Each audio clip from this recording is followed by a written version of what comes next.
किया था आपके साथ which one I have already discussed one more topic which one memory management का कॉन्सेप्ट आपको साथ में डिस्कस कर रहा था लास्ट टॉपिक यही थी ना हमारी I have discuss about memory management concept and second thing is the naming convention for the variable एक वेरिएबल को डिफाइन करने के सेट ऑफ रूल हमने डिस्कस किया था और अभी हमने क्या डिस्कस किया था आपके साथ नेक्स्ट टॉपिक क्या डिस्कस किया था हमने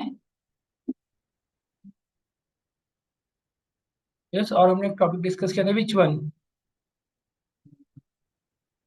हाँ डेसिमल नंबर सिस्टम सुरेंद्र जी ज्वाइन नहीं किया उनका कोई क्वेश्चन था नहीं ज्वाइन किया अभी लोग फिलहाल तो हमने यहाँ तक की टॉपिक लास्ट डिस्कस किया था और कंप्लीट किया था आपको लास्ट टॉपिक हमारा यहाँ तक था जैसा कि आप देख पा रहे होगे है ना now you are able to understand all these concept yes तो मेमोरी मैनेजमेंट से रिलेटेड भी हमने कुछ चीजें डिस्कस की थी आपको किया था ना now move to next one there is a question here we have this is the really popular question for all of us मतलब रियली पॉपुलर सब लोग जानते होंगे आप question number see we have a question write a program to the number swap the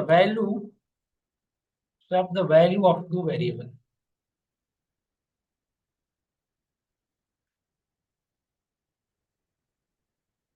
दो variable की value को मुझे स्वैप करनी है सब कुछ using third variable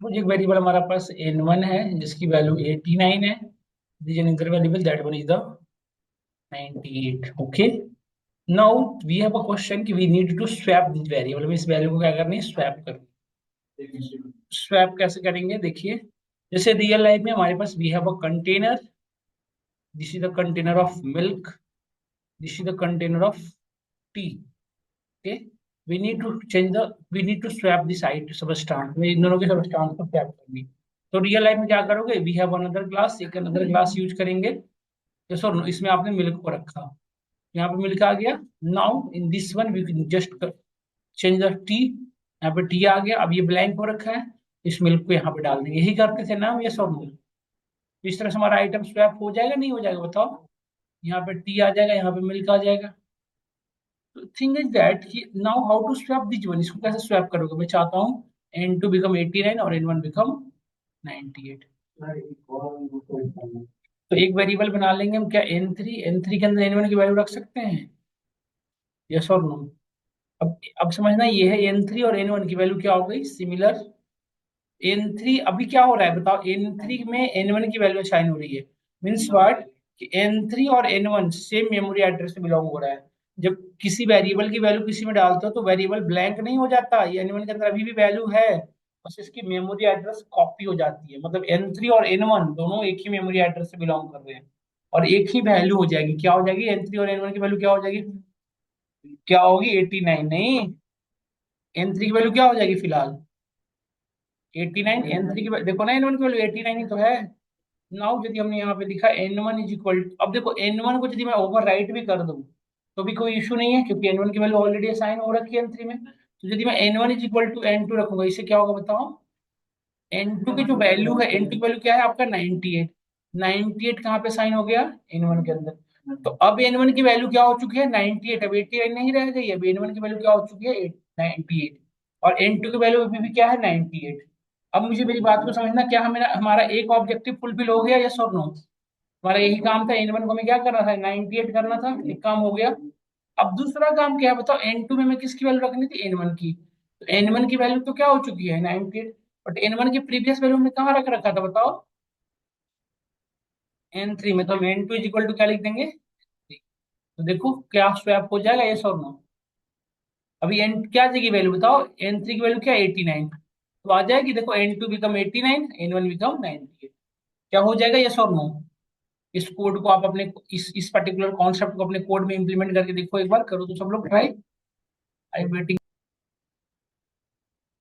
is it clear ये सबको क्लियर हुआ ना हमारा हमने क्या किया पहले n3 में n1 की वैल्यू को असाइन कर लिया फिर n1 के अंदर n2 की वैल्यू असाइन कर दी और फिर n2 में हमने क्या किया n3 की वैल्यू ऐसा क्यों कर रहा हूँ क्योंकि देखो n1 की वैल्यू हमने सबसे पहले क्या किया सेफर साइड में सेव कर लिया है ताकि n1 ओवर राइट भी हो तो कोई इशू नहीं क्योंकि हमने पढ़ा था यदि किसी वेरिएबल की एक बार वैल्यू ओवर राइट हो गई तो प्रीवियस वैल्यू किसी भी तरीके से एक्सेस नहीं हो सकती हमने पढ़ा था लास्ट क्लास में और फिर हमने n2 की वैल्यू क्या यहाँ पे किया n3 तो इस तरह से हमारी वैल्यू स्वैप हो गई। अब क्वेश्चन यहाँ पे एक होता है कि write a program to swap the value of two variable without using third variable, मतलब विदाउट तीसरे वेरिएबल को यूज किए इनकी वैल्यू को स्वैप करनी है। जैसे सपोज दैट मैंने क्वेश्चन दिया आपको, df1 is equal to nothing but 30, df1 is nothing but df1 is equal to 30 और df2 इज नथिंग बट 35, ये दो वैल्यू है हमारे पास। Then we have a two variable. Hello, हाँ अहमद, हाँ जी अहमद, बढ़िया, आप बताओ अहमद, देखता है। देखो बस, now see, now thing is that कि how to use this one, कैसे करेंगे कि now without using third variable we need to swap this value. तो there is a easy way, you can simply write here. देखो एक चीज बताऊं मैं आपको, जैसे सपोज करो n1 में एक वैल्यू रखनी है आपको 45, n2 में एक वैल्यू रखनी है 50, नहीं, इसको आप एक तरीके से ऐसे भी असाइन कर सकते हो, n1 comma n2 is equals to, जो आप यहाँ पे वैल्यू रखोगे ना n1 की बनेगी, दूसरी जो वैल्यू रखोगे वो किसकी बनेगी, n2 की। मतलब इस सीक्वेंस में यदि अनदर वेरिएबल डिफाइन करने होते हैं n3, हेलो, हेलो, हाँ हाँ, पता आपसे। Now, if you define another variable n3, then we need to write another value.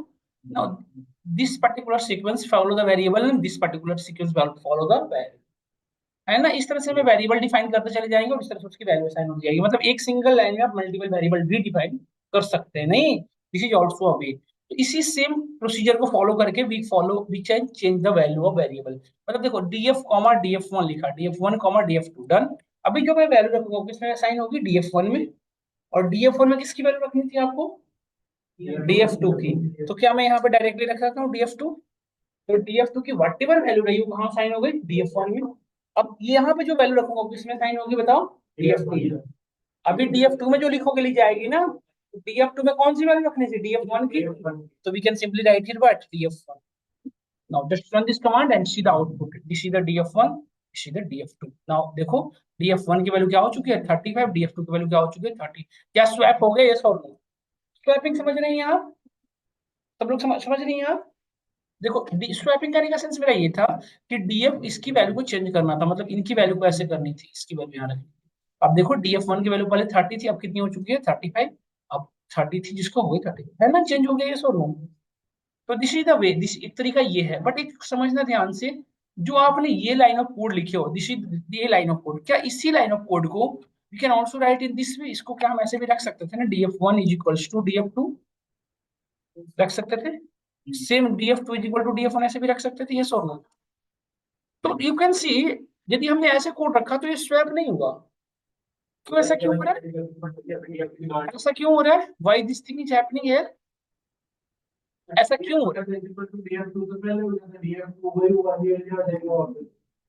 ऐसा समझ रहे हैं आप। तो फिर ये इस कोड में कैसे हो जा रहा था,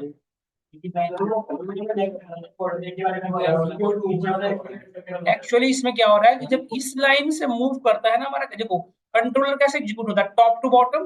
तो पहले इस कोड को एग्जीक्यूट किया, इसके लिए जो काम करना था उसने कर दिया। तो df1 में वैल्यू असाइन हो चुकी है, अब df2 की वैल्यू जो थी वो df1 को में असाइन हो चुकी, मतलब df1 और df2 की वैल्यू सेम हो चुकी। अब दूसरे लाइन में df2 में जो भी df2 में किसकी वैल्यू डाल रहे हो, df1 की, तो सेम ही सेम वैल्यू चली जाएगी ना। इसमें क्या हो रहा है कि रन टाइम के ड्यूरेशन में, मतलब वैल्यू के अंदर, वेरिएबल के अंदर वैल्यू साइन होने से पहले स्वैप हो रही है, नहीं, समझ रहे मेरी बात को आप। तो दिस इज वन टाइम, ये सिंगल लाइन एग्जीक्यूशन हो रहा है, इसमें टर्मिनेशन के बाद मतलब रिप्लेस की जा रही है, इस वजह से ये चीजें नहीं हो पा रही है। इंटरव्यू में आपको इस पॉइंट पे बड़ा बहुत ही ज्यादा क्वेश्चन किया जाता है, बट स्टिल आप यदि थोड़े से लॉजिक आंसर दो स्मार्टली तो कर सकते हो, क्योंकि ये ना run time, only single time, मतलब रन टाइम के ड्यूरेशन में, मतलब हमारा जो इंटरप्रेटर है वो टर्मिनेट हुए बिना काम कर रहा है, समझ रहे हो। इसमें एग्जीक्यूशन चलते समय ही काम हो गया, और इसमें एक बार एग्जीक्यूशन हो चुका है फिर दूसरे टाइम में करने की ट्राई करता है, समझ गए। तो ये तो तरीका था, इसको इंटरव्यूअर फॉलो मानते नहीं है, जैसे ये जो आपने किया ना ये तरीके, इस तरीके से, तो इंटरव्यूअर इसको फॉलो नहीं करते। तो अब मुझे एक अनदर का, क्या कोई अनदर वे है जिसके थ्रू मैं इनकी वैल्यू चेंज करूँ, जैसे कि स्वैप लिख देंगे, इन दोनों की वैल्यू को स्वैप करनी है, क्या अब स्वैप करने है तो कैसे करेंगे, देखो एक लॉजिक है, हाँ, एक लॉजिक है। जैसे n1 की जो वैल्यू है, n1 की वैल्यू को मैं क्या करूं, n1 प्लस n2, तो n1 की वैल्यू क्या हो चुकी है बताइए, N1 become 105, 105। Now see N2 में हमारा मोटो क्या था रखने का, बताइए। N2 में मेन मोटो क्या था आपको रखने का? N2 में वैल्यू क्या रखनी थी फिलहाल? 60 ना। N2 में वैल्यू क्या रखनी थी फिलहाल? 60। और N2 में क्या वैल्यू रखनी थी? N1 की 60। हमें ना N1 में क्या रखनी थी? 45। तो फिलहाल मैं N1 N2 की वैल्यू मुझे 60 करनी है, तो क्या हम कर सकते हैं बताओ? N1 की वैल्यू जो है फिलहाल, उसमें से मैं N2 की जो वैल्यू माइनस करेंगे तो क्या होगा? N1 की वैल्यू क्या हो चुकी है? 105। और N2 की वैल्यू क्या है फिलहाल बताओ? तो 40 पे माइनस करोगे तो इसकी वैल्यू क्या हो चुकी? Now N2 become 60। ये चेंज हो चुका। N1 इज स्टिल 105 और N2 बिकम 60। तो यही ऑब्जेक्टिव था, N2 को तो हमें 60 करना ही था, हमारा यही ऑब्जेक्टिव था ना। तो एक ऑब्जेक्टिव तो हमारा फुलफिल हो गया। यस और नो? नाउ अब हमारा नेक्स्ट वर्क है N1 की वैल्यू क्या करनी है। हमारा मेन मोटो क्या था? N1 की वैल्यू क्या करनी थी। तो अब आप बताओ, आपके पास दो वैल्यू है, एन ए और ये, इन दोनों को कैसे 45 करोगे? N1 की जो वैल्यू है उसमें से N2 की वैल्यू माइनस कर दो। अभी N1 की वैल्यू क्या है बताओ? 105। और N2 की वैल्यू क्या है फिलहाल? तो माइनस करेंगे तो 45 बचेगा। तो क्या स्वैप हो गया? यस और नो? तो just implement this code in your system. Simply write here N1 is equals to N1 plus N2 and N2 is nothing but now N2 N1 की जो करंट वैल्यू है माइनस N2 नहीं। now N1 is nothing but N1 minus N2। now convert this value, yes or no? N1 become this one, N2 become this one। देखो हो गया swap, yes और no? यही हमारा मोटो था। Now we move to next one. यहाँ तक सबको क्लियर है? कैन यू गेस कि can we use another operator? क्या हम ये जो प्लस यूज कर रहे हैं इसकी जगह पे कोई और ऑपरेटर यूज कर सकते हैं? जैसे एडिशन सब्ट्रैक्शन कर रहे हैं, क्या कोई अनदर ऑपरेटर के थ्रू कर सकते हैं ये काम? कर सकते हैं। Try to implement this that using another operator. So all of you try to solve this one and after that sharing the code with me. यहाँ तक हम सभी को क्लियर हुआ? जैसे हमने यहाँ पे पहले क्या किया, मल्टीपल मल्टीप्लाई करके वैल्यू को बड़ी कर लिया, देन डिवाइड किया और देन अगेन डिवाइड कर लिया, तो ये वैल्यू ऐसे कन्वर्ट हो चेंज हो गई, मतलब स्वैप हो गई। डन? क्या यहाँ तक सबको क्लियर है? तो this is all about introduction, मतलब basic things about naming convention for a variable. Variable का डिफाइन और उससे रिलेटेड सारी चीजें हमने कंप्लीट कर लिया। Now we need to move on. Now we need to move to next one. Next topic पर मूव करते हैं। तो आप चाहो तो फाइल चेंज कर सकते हो या सेम फाइल यूज कर सकते हो। डन? एक्चुअली जो मैं टॉपिक अभी डिस्कस करने वाला हूँ ना, दैट इज डिफरेंट वन। जो डिस्कस कर रहे हैं that is called data type. Data type क्या होता है समझाता हूँ। We are discussing about data type. Data type क्या होता है समझना, बात देना करें please. Suppose we have a variable n1 in which we can store value which 160। तो 60 विच टाइप ऑफ वैल्यू? 60 कैसी वैल्यू है? Integer. But n1 is nothing but variable. Data type किसका होता है? वेरिएबल का। एक वेरिएबल के अंदर किस तरह का अपने वैल्यू डिफाइन कर रहा है, that become data type of that variable. मतलब n1 के अंदर यदि 60 है, that means what? n1 is integer data type. यदि n1 के अंदर हम ये वैल्यू रखते हैं, that means what? n1 is the float data type. यदि n1 के अंदर हम ये वैल्यू रखेंगे, that means what? n1 is a string data type. समझ गए? मींस व्हाट कि anyone asked you what is the data type, then you can clearly say that what? Anyone asked you what is the data type? What is the data type? Then you can clearly say what it represents. It represent which type of value store in that variable. एक variable के अंदर किस तरह की value store है, ये कौन define करके देता है आपको? That variable. नहीं, this is the things about data type. देखो तो ये हो गया डेटा टाइप। देखो तो पाइथन ना डेटा टाइप को कैसे खुद से डिक्लेरेशन करता है। पाइथन में डेटा टाइप कैसे डिक्लेरेशन होता है? खुद से। हमने इंट्रोडक्शन वाली क्लास में याद करो पढ़ा बताया था हमने कि पाइथन फॉलो सेल्फ डिक्लेरेशन है ना, एक्सप्लिसिट डिक्लेरेशन नहीं करता। तो पाइथन के अंदर set of data type, set of data type. जैसे एक वेरिएबल बनाया हमने n2 और इसमें आपने वैल्यू रखा डबल कोट्स के अंदर। देखो जैसे आपने कुछ भी वैल्यू रखा तो एक टाइम के बाद ये एरर शो करता है। क्यों? देखो अब देखो यहाँ पे कोई एरर नहीं आया था, बट यहाँ पे एरर आ रहा है। क्यों? क्योंकि ये जो पर्टिकुलर वैल्यू है, पाइथन यहाँ पे कंफ्यूज हो रहा है, this particular value comes under which category. और ये नहीं समझ पा रहे इसलिए एरर आ रहा है। नहीं, यहाँ पे इसने क्लियरिफाई कर लिया होगा कि ये डेटा टाइप किस में आ रहा होगा, तो कोई एरर नहीं आया इस केस में। ये मतलब ये क्लियरिफाई मतलब अपने आप डेटा को कैटेगराइज नहीं कर पा रहा है कि इसको पर्टिकुलर किस कैटेगरी में रखें, इंटीजर में रखें, फ्लोट में रखें, वट एवर नहीं। इस वजह से यहाँ पे एरर आ रहा है। तो पाइथन में कितने तरह के डेटा टाइप एक्चुअली जिस्ट करते हैं, जिसको पाइथन समझ पाता है वो मैं बताता हूँ। तो पाइथन में जनरली ये डेटा टाइप होते हैं। First one is the none data type, second one is the numeric, third one is the sequence,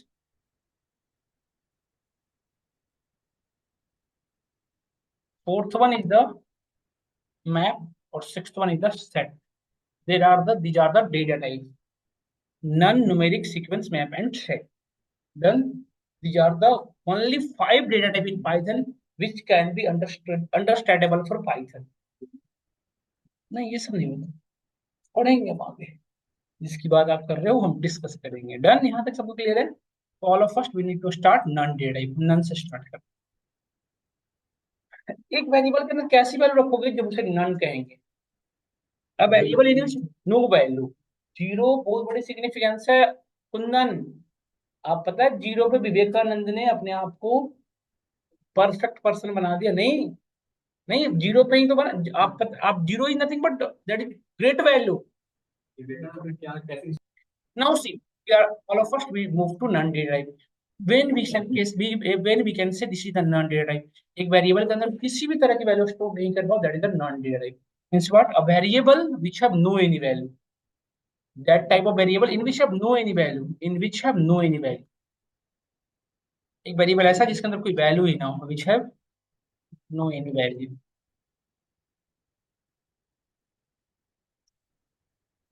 that is called non data type।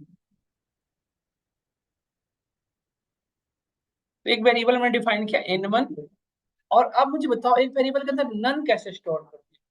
You can simply write here NONE, none, small. ये ध्यान रखना पड़ेगा आपको कि n1 के अंदर store कैसे करोगे? Capital N। ये ध्यान रखना है, n क्या रहेगा आपका? कैपिटल। क्योंकि देखो एक ऐसा वेरिएबल जिसके अंदर कोई वैल्यू है ही नहीं, तो कैसे पॉसिबल है? नन कीवर्ड के थ्रू। समझ गए? यदि हम n1 को प्रिंट करें तो आप नोटिस करो इसकी कोई वैल्यू नहीं प्रिंट हो रही है। यदि वैल्यू होती जैसे n1 की जगह पे, नन की जगह पे मैंने यदि 12 रखा होता, सपोज करो, तो देखो ये प्रिंट हो रहा था ना 10 की वैल्यू 12 है। बट यदि आप नोटिस करो यहाँ पे हमने n1 की वैल्यू नन रखा, तो यहाँ पे कोई वैल्यू नहीं प्रिंट हो रही, क्योंकि n1 एक ऐसा वेरिएबल जिसके अंदर कोई वैल्यू है ही नहीं। और एक वेरिएबल की डेटा टाइप कैसे चेक करते हो? We can use a function which one type. जैसे आईडी क्या काम करता था? मेमोरी एड्रेस बताता था। उसी तरह से टाइप क्या बताता है? Data type. डेटा टाइप किसका चेक करना है? n1 का। देखो ये बता रहा है n1 is which data type. समझ में आया हम सभी? क्लियर सभी को?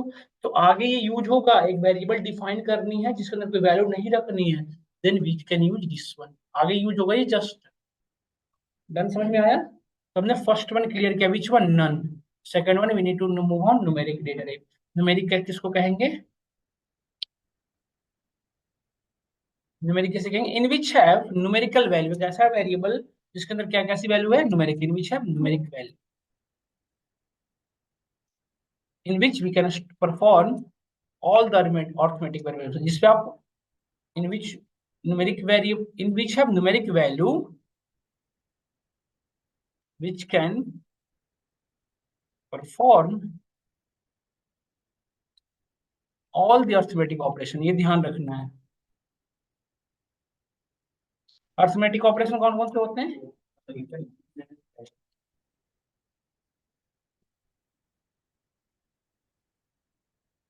डन। कौन कौन से होते हैं? देखो न्यूमेरिक डेटा टाइप के कुछ सब टाइप होते हैं, वो मैं आपको बताता हूँ। First one is the integer data type. Int represent करता है इंटीजर को। Second one is the float.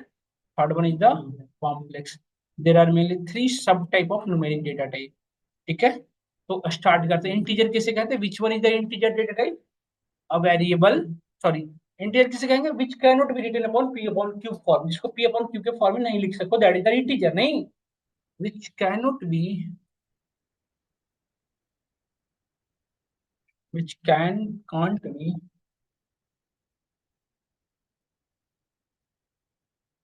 written in the form of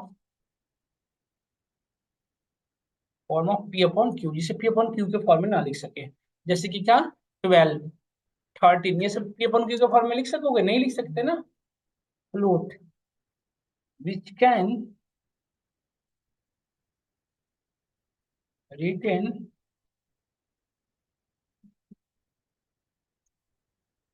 in the form of p upon Q, जिसे p अपॉन क्यू के फॉर्म में आप लिख सको नहीं,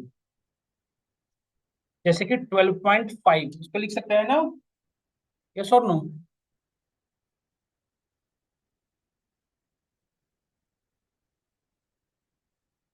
डन। कॉम्प्लेक्स किसे कहेंगे बताइए? Combination of real and imaginary, नहीं, combination of real and imaginary. जैसे कि इस कैसे, इसका फॉर्मेट कैसे होता था, a plus i b, but इसको यहाँ पे कैसे पढ़ोगे, ऐसे, इसको ऐसे लिखना पड़ेगा आपको, जैसे रियल पार्ट हमारा 4 है, इमेजिनरी 3, तो 4 + 3 जे ऐसे लिखना पड़ेगा। समझ में आया आपको? ये तीन हुए, इंटीजर, फ्लोट और कॉम्प्लेक्स। डन। मैं भेज दूंगा आपको ये सारी फाइल, बट आप लिख लोगे तो आपकी सुविधा है। यूएस का है क्या ऐसा?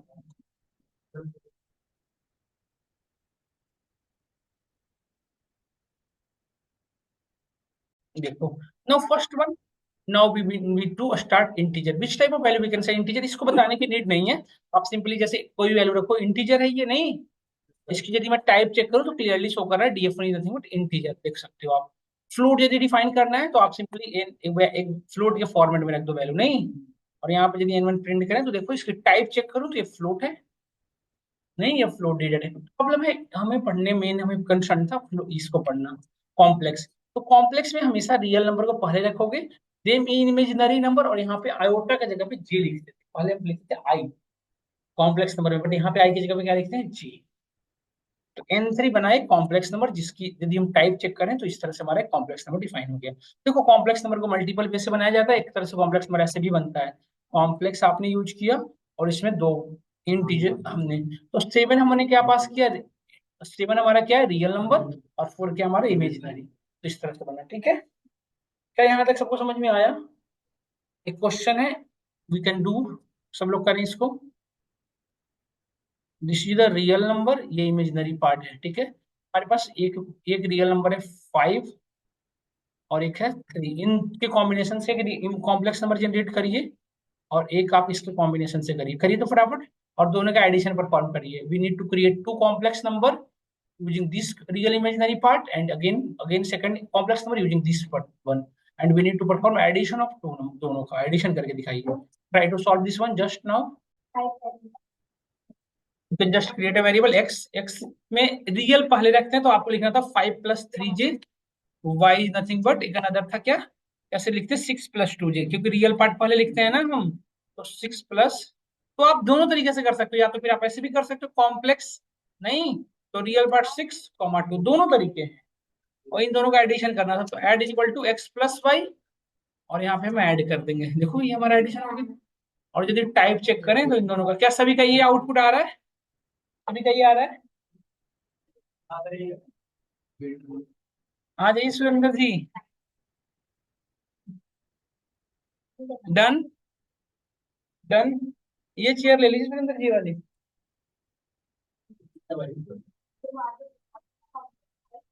Done. Now we need to move next topic.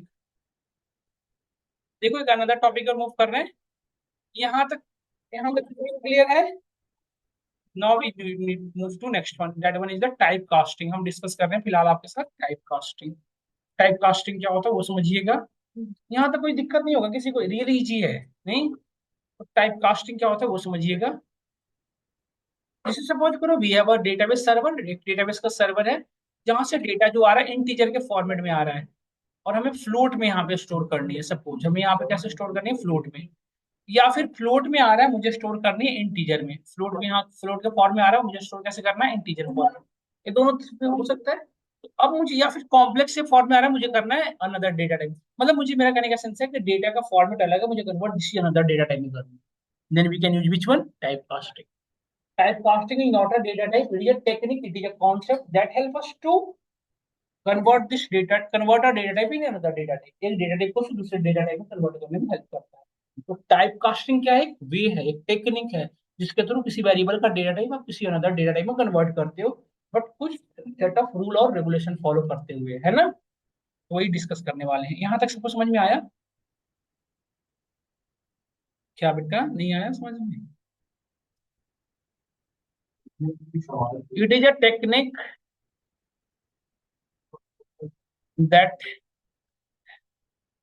That help us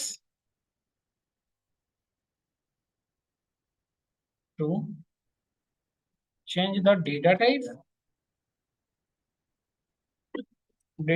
in the data type with some circumstances, with कुछ रूल है, some set of rules। इसको ध्यान रखना है, सेट ऑफ रूल। ऐसा नहीं कि किसी को भी किसी में चेंज कर दोगे, कुछ रूल्स रेगुलेशन से मुझे फॉलो करना होता है। तो कैसे करते हो मैं आपको डिस्कस करता हूँ। See, we have variable n1 in which have integer value, ठीक है। Now we need to convert this one into float one. तो किस में कन्वर्ट करना है, फ्लोट में। तो सिंपली आपकी देखो n1 is equal to float, जिसके अंदर n1 56, n1 नहीं, नाउ n1 का इंटीजर अब क्या बन गया, ये float. Can just print the n1 and see the data type. Now n1 become float data type, देख रहे हैं आप? n2 का चेक कर रहे हैं ना, n1 देखो, टेंशन नहीं। ये क्या है, फ्लोट डेटा टाइप। क्लियर हो रहा है आपको? डन। ये फ्लोट डेटा टाइप हुआ, यस और नो?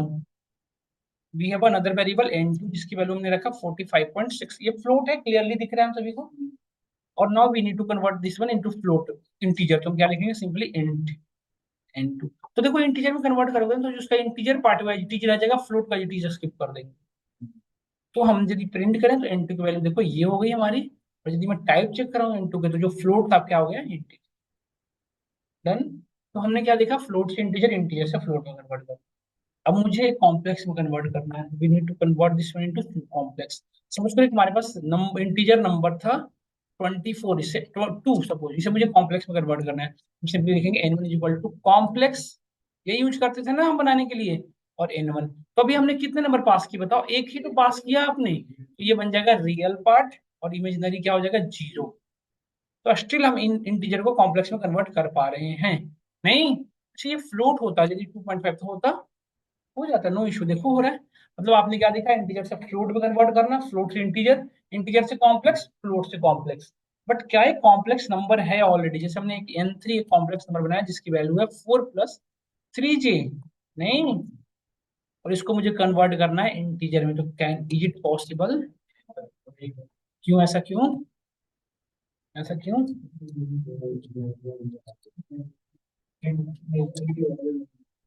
देखो इमेजिनरी नंबर में कितने पार्ट होते हैं, 2 पार्ट, रियल और इमेजिनरी। इंटीजर में कितने होते हैं, एक ही, चाहे वो रियल मानो या इमेजिनरी। तो प्रॉब्लम है यदि दो नंबर को एक जगह पे लानी है, तो अब प्रॉब्लम है कि हमारा जो इंटरप्रेटर वो कंफ्यूज हो रहा है, किसको प्राइमरी मतलब किसको ज्यादा प्रिविलेज दें, किसको प्रेफरेंस ज्यादा दें, इमेजिनरी को या रियल को। जिसने दोनों को नहीं देखा, कंफ्यूज, जहां भी इंटरप्रेटर कंफ्यूज होता है वो एरर जनरेट करता है। तो यहाँ पे क्या एरर दे रहा है, टाइप। कि ये कह रहा है कि इंटीजर इसके अंदर स्ट्रिंग दे सकते हो, बाइट्स दे सकते हो, ये नहीं पॉसिबल है। नहीं, मीन्स व्हाट कि वी हैव डिस्कस अबाउट कि हम पढ़े क्या कि इंटीजर से हम फ्लोट में आराम से कर सकते हैं कन्वर्ट, फ्लोट से इंटीजर में कर सकते हैं, इंटीजर से हम कॉम्प्लेक्स में कर सकते हैं। देखो हमने इंटीजर और फ्लोट, ये दोनों से हम कॉम्प्लेक्स में कन्वर्ट कर सकते हैं ना, बट हम कॉम्प्लेक्स से इंटीजर फ्लोट में नहीं कर सकते। विंडो डॉट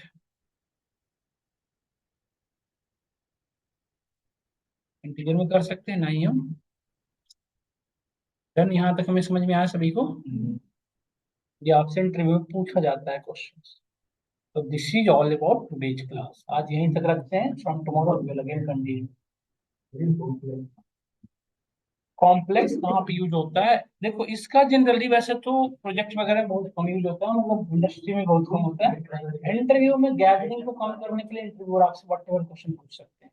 इसलिए आपको बस नॉलेज होना चाहिए, क्योंकि वो नहीं होता, देखिए भीड़ में कम करने के लिए कुछ भी पूछ दिया जाता है, तो वहाँ पे हमें मतलब ये सारी चीजें आनी चाहिए। क्योंकि एक बार एक बाई यदि पढ़ रहे हैं तो मेरा मानना है कि एक बार प्रॉपर पढ़ लो, ताकि वट एवर नीड हो हम एक्सप्लेन कर सके। नहीं सुरेंद्र जी, जैसे नहीं कि कल को आप